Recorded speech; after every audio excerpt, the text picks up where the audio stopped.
दोस्तों अभी हाल ही में मध्य प्रदेश हाईकोर्ट दोस्तों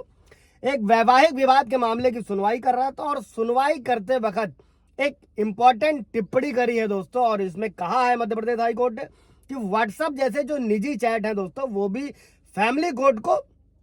धारा 14 के तहत जो है एविडेंस के रूप में स्वीकार हो सकता है दोस्तों। और भले ही उन्हें बिना सहमति के प्राप्त किया गया हो और वो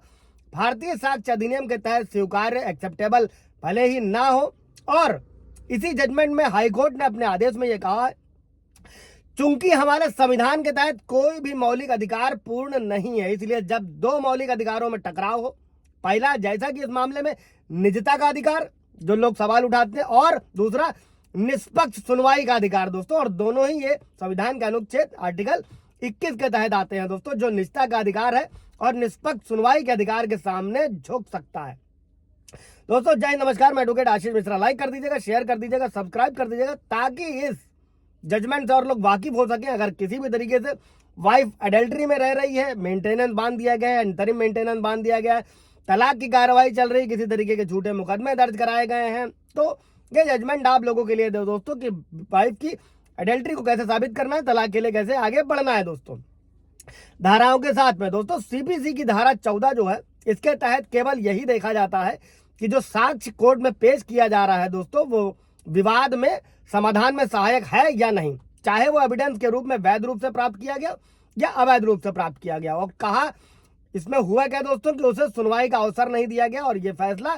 एक याचिका में आया था जिसमें पत्नी ने फैमिली कोर्ट के उस आदेश को चुनौती दी थी, जिसमें पति, जैसा कि कई सारे व्यूअर्स के सवाल रहते हैं वो खाली रोते रहते हैं, लेकिन कुछ ऐसे पति भी हैं जो इस जजमेंट में इसमें पति ने क्या किया, वाइफ के जो व्हाट्सएप चैट के सबूत थे, जो सब चैट थी उसको सबूत के रूप में पेश किया, उसकी अनुमति मांगी ताकि उस पर व्यभिचार यानी कि अवैध संबंध का जो आरोप है उसको सिद्ध किया जा सके। और पति का कहना था कि उसकी पत्नी के फोन में एक विशेष ऐप इंस्टॉल किया था जिसके माध्यम से उसकी जो व्हाट्सएप चैट थी वो स्वतः ही पति के फोन पर फॉरवर्ड हो जाती थी। और उन चैट से ये स्पष्ट हो जाता है कि पत्नी का किसी अन्य व्यक्ति के साथ एडल्ट्री में रह रही है, उसका संबंध है। और पत्नी की ओर से पेश एडवोकेट ने यह दलील दी थी कि पति द्वारा उसकी सहमति के बिना उसके मोबाइल में एप्लीकेशन इंस्टॉल करना इलीगल है, अवैध है और ये उसकी निजता के अधिकार का उल्लंघन है। कितना जरूरी है दोस्तों कानून को समझना, पढ़ना, सुनना, ना कि स्किप कर देना ताकि आप पूरे वीडियो को समझ के अपने केस में हैंडल कर सकें। और आगे ये कहा गया चूंकि ये जो एविडेंस है ये गैर कानूनी तरीके से प्राप्त किया गया, इसलिए पति को इस पर भरोसा करने की अनुमति नहीं दी जा सकती और ऐसा जो एविडेंस है वो स्वीकार नहीं है, ऐसा पत्नी के वकील ने कहा। वहीं पर पति की ओर से अधिवक्ता जो पेश अधिवक्ता थे उन्होंने क्या कहा कि जो प्रस्तुत किए गए यानी कि पेश किए गए जो व्हाट्सएप चैट है वो पत्नी पर व्यभिचार यानी कि अवैध संबंध का आरोप सिद्ध करने के लिए जरूरी है, प्रासंगिक है, रिलेटेड है।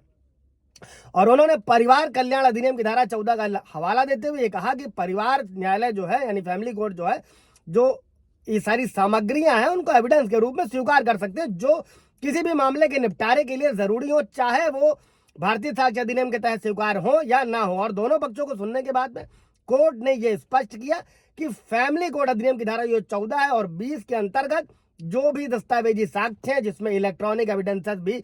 शामिल है, चाहे वो अन्यथा साक्ष्य अधिनियम के तहत स्वीकार हो या ना हो, उन्हें शामिल किया जा सकता है दोस्तों। और हाईकोर्ट ने यह भी कहा कि सिर्फ साक्ष्य को रिकॉर्ड में लेना यानी कि एविडेंस को रिकॉर्ड में लेना किसी विवादास्पद तथ्य और जो प्रासंगिक तथ्य है कि सिद्ध होने का प्रमाण ये सुनिश्चित नहीं करती है दोस्तों कि किसी पक्ष को साक्ष्य प्रस्तुत करने और इस प्रकार निष्पक्ष सुनवाई का अधिकार उनसे छीना जाए दोस्तों। साधारण भाषा में पति ने ये पेश किया, उसको फिर ये कहा गया कि इसको नहीं लगाया जा सकता है, लेकिन चूंकि एक तरफ निजता के अधिकार का उल्लंघन हो रहा था लेकिन निष्पक्ष सुनवाई का अधिकार पहले आ रहा है जिसे नहीं छीना जा सकता है, सिर्फ इसीलिए क्योंकि फैमिली कोर्ट उसको स्वीकार नहीं कर रही है। और इसका मतलब यह है कि एविडेंस अवैध रूप से प्राप्त किया गया है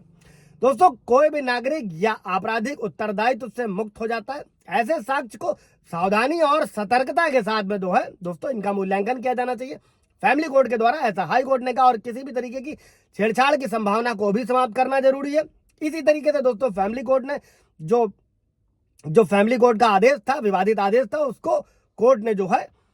कहा कि इसको एक्सेप्ट किया जाएगा दोस्तों। इससे रिलेटेड अगर आप लोगों को कोई सवाल जवाब होगा